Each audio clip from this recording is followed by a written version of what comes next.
Teaching sit, down and stand using lures and rewards. Luring allows you to teach the dog different behaviors and move them around into different positions without needing to use any physical force. Here you can see I place a treat on Cody's nose and move it slowly so he follows it, a bit like a magnet.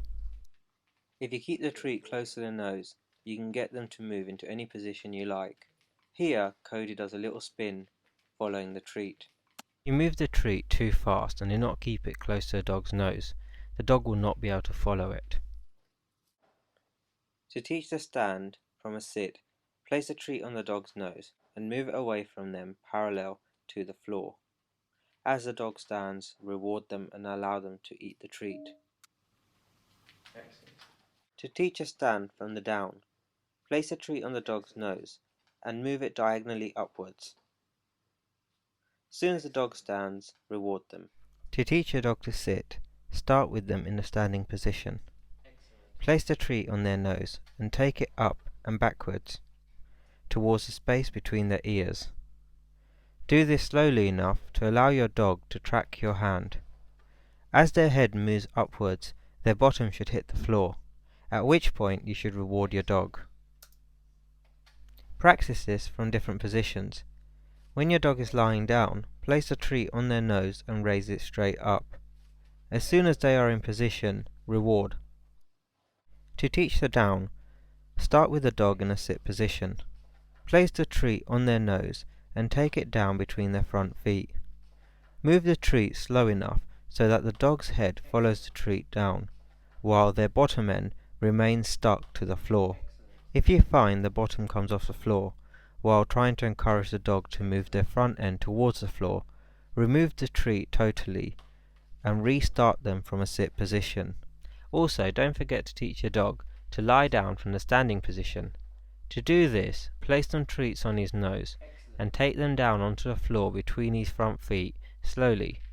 His head and the rest of his body should follow. Wait until his whole body is in lying down position before you reward him. I often find it helpful to drop the treats in between his front feet once he's in the lying down position. This should encourage him to stay there longer and build up the duration. Once you've practiced all these different behaviors, I would then teach your dog to do them from all the various positions available. For example, you can practice stand from a sit from a stand,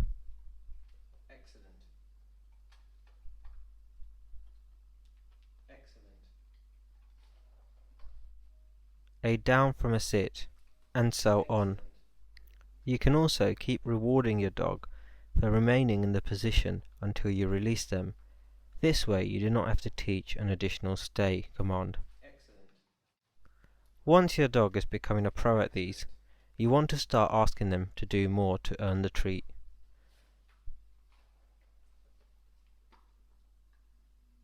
As you can see here, I lure Cody into a sit and I reward him. Then I lure him into a down, and then a sit again before he gets that same piece of treat. This time encourage him to stand, lie down, and then reward him. So he's now giving me 2 behaviors for 1 treat.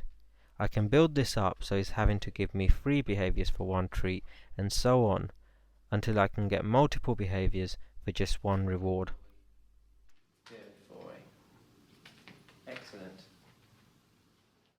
As your puppy or your dog starts to succeed more and more, we start to make it progressively more difficult. The next stage is to fade the lure. We do not fade the food totally. We only remove the lure. The lure is a piece of food you've been using in your hand up until this point to guide the dog into different positions. We still reward the dog at the end of the behavior if they are successful. Here, I guide Cody with an empty hand into a sit. When he succeeds, I reward him from my other hand. The empty hand now becomes a hand signal. I've noticed that up until this point, I have not been using any verbal commands such as sit, down, or stand.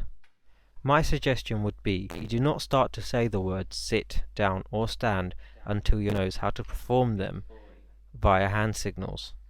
Because when you start saying the labels, you do not want your dog to start doing a different behavior. Otherwise, he will learn that the word sit means he can do other things apart from sit. So once your dog knows how to perform the behaviors via hand signal, you can say the word and then guide them into the position that you want to mean. Therefore, your dog is more likely to be successful every single time. Sit. Good boy. So here you can see that I asked Cody to sit Down. and then I guided him with my hand. Good boy. Once he took up the position, I rewarded him. Sit. With time and repetitions, Good boy. your dog will learn to start taking up the position Stand. as soon as he hears the verbal Good command boy. without waiting for a hand signal.